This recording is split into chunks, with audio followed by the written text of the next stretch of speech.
Hey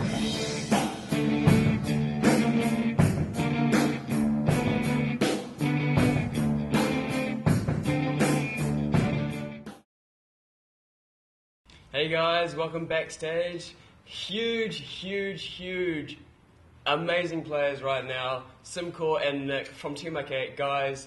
Second and first Counter-Strike. Awesome, guys. Gotta talk about it. How do you guys feel right now taking out the 1.6? We're a bit, we feel good taking out the 1.6.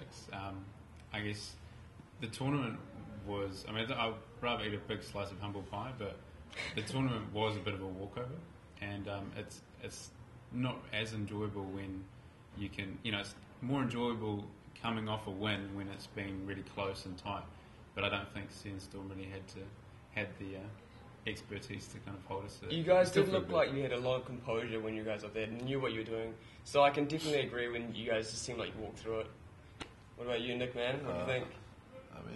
You're just amping up that you've won today. You're just a bit more humble than Byron. I think Sandstorm, they had a good tournament and they did really well to press for second place, and they should be proud of themselves.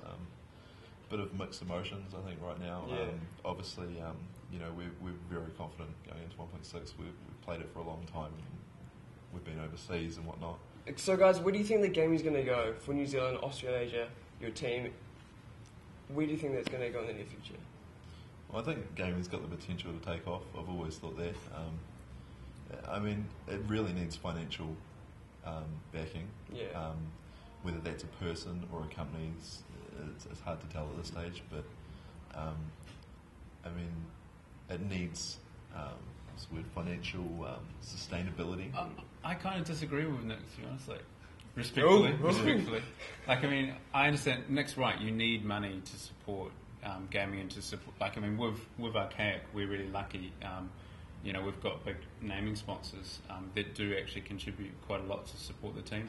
Likewise, Immunity in Australia, there's quite a lot of Australasian esport teams that do really well and are sustainable.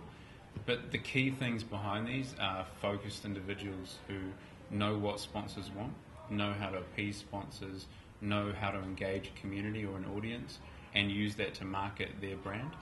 And I think what we're missing in New Zealand is those individuals who have the time or the knowledge or the willpower to create those brands.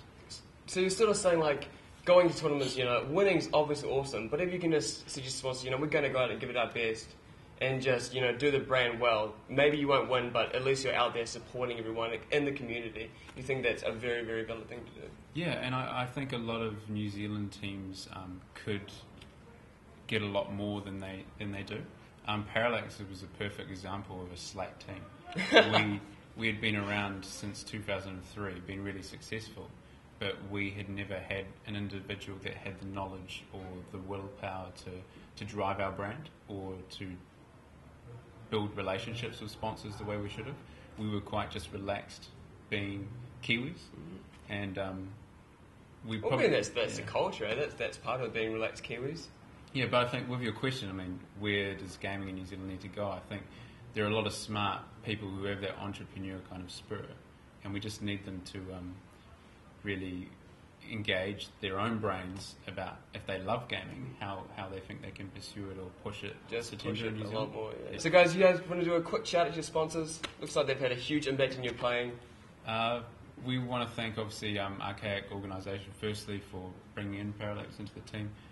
We want to thank MSI, we want to thank Creative, Sound Blaster, Red Bull, Telstra Clear, Dell, Playtech, all the sponsors of the X-Lane event, and all the crew and competitors as well. So.